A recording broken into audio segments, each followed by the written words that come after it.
বিশ্বাস করুন, আল্লাহ যদি কাউকে কিয়ামতে হিসাবের জন্য ধরেন, জাহান্নাম ছাড়া কোনো উপায় নেই। হিসাবের জন্য যদি আল্লাহ তার কোনো বান্দাকে ধরেন, জাহান্নাম ছাড়া কোনো উপায় নেই। সেই জন্য আল্লাহর কাছে এই দোয়া করতে হবে, আল্লাহ পাক তুমি আমার হিসাব নিবা না, আমাকে ক্ষমা করে দিও। তুমি যদি কিয়ামতের দিন আমাকে প্রশ্ন করো যে যৌবন কাটাইছো কোন পথে, আমি তো জবাব দেওয়ার পথ রাখি নেই।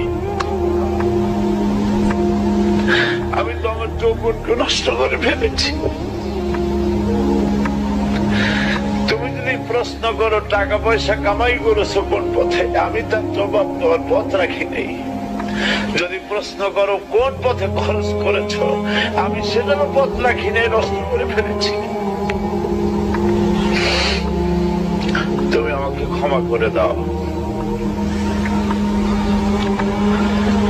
সেজন্য আল্লাহর কাছে দোয়া করতে হবে,